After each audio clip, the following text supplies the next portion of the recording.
आज हम सामाजिक मानवशास्त्र की प्रकृति के बारे में अध्ययन करेंगे। सामाजिक मानवशास्त्र की अध्ययन पद्धति वैज्ञानिक है। इसके संबंध में बिसेंज और बिसेंज ने लिखा है कि वह पद्धति ने की विशेष सामग्री जो कि विज्ञान की कसौटी है।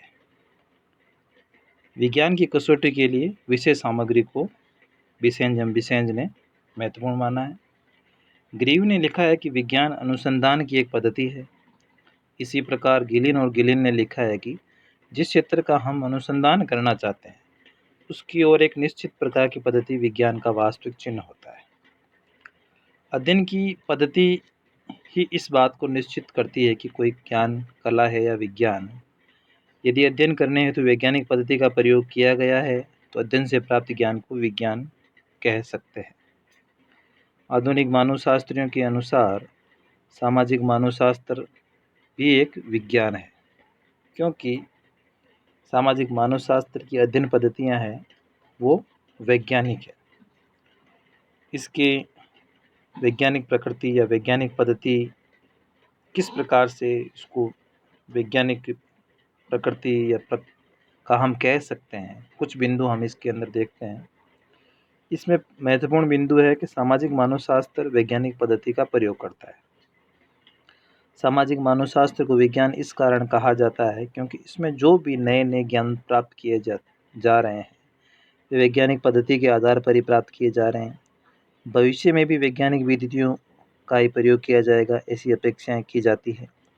सामाजिक मानवशास्त्र की अध्ययन पद्धतियाँ वैज्ञानिक है। इसमें अनुसंधानकर्ता सहभागी का अवलोकन प्रणालियाँ, व्यक्तिगत जीवन प्रणालियाँ आदि का प्रयोग करते हुए समाज के विशिष्ट और महत्वपूर्ण ज्ञान को प्राप्त करने अपना निष्कर्ष निकालते हैं। इसी प्रकार इसमें सामुदायिक अध्ययन पद्धति का भी अधिक से अधिक मात्रा में वर्तमान में हम प्रयोग देखते हैं।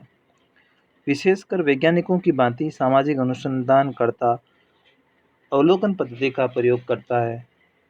अवलोकन करने हेतु सामाजिक मानवशास्त्री संबंधित समाज में जाता है, वहीं रहता है, तथ्यों की खोजबीन करता है।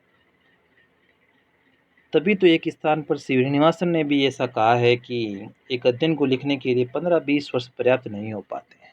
कई बार एक ही किसी घटना का अध्ययन करने के लिए सामाजिक मानवशास्त्री अपने जीवन के 15-20 साल लगा देते हैं, तब जाके वो निष्कर्ष निकालते हैं। ऐसे हमें कई उदाहरण देखने को मिलेंगे। इसका दूसरा महत्वपूर्ण बिंदु है वैज्ञानिक प्रकृति का। विज्ञान की भांति सामाजिक मानवशास्त्र के सिद्धांत भी सार्वभौमिक है।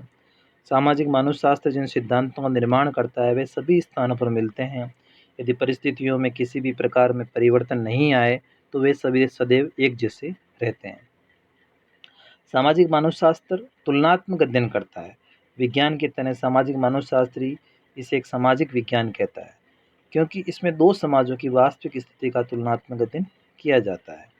सामाजिक मानवशास्त्र की विशेष सामग्री को हम तथ्यों द्वारा प्रमाणित कर सकते हैं। विज्ञान की तरह ही सामाजिक मानवशास्त्री तथ्यों की जांच पड़ताल कभी भी करते हैं और करते आए हैं, जिनमें सदैव समान ही तरह के निष्कर्ष निकलते रहे हैं। इस कारण सामाजिक मानवशास्त्र की प्रकृति को वैज्ञानिक प्रकृति माना जाता है। सामाजिक मानवशास्त्र में कार्य कारण संबंधों की व्याख्या की जाती है। सामाजिक मानवशास्त्र कार्य कारण संबंधों की व्याख्या करते हुए उन व्याख्याओं की स्थापना भी करता है। घटनाएं किस तरह से हो रही हैं इसकी भी व्याख्या करता है। इस कारण इसे विज्ञान के अंतर्गत माना जाता है। सामाजिक मानवशास्त्र के सिद्धांतों की परीक्षा संभव है। सामाजिक मानवशास्त्र के सिद्धांतों की परीक्षा पुनर्परीक्षा करने पर सदैव सत्य ही निकलते हैं। उनमें किसी भी तरह के परिवर्तन नहीं होते हैं।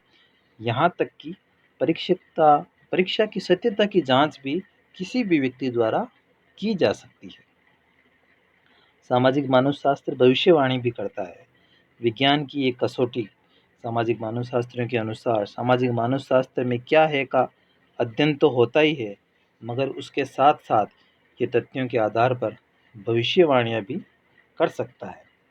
मगर समाजशास्त्र में इसके बारे में अधिक रूप से प्रकाश नहीं डालने जाता है। अतः इन सभी तथ्यों के आधार पर हम कह सकते हैं कि सामाजिक मानवशास्त्र प्रकृति वैज्ञानिक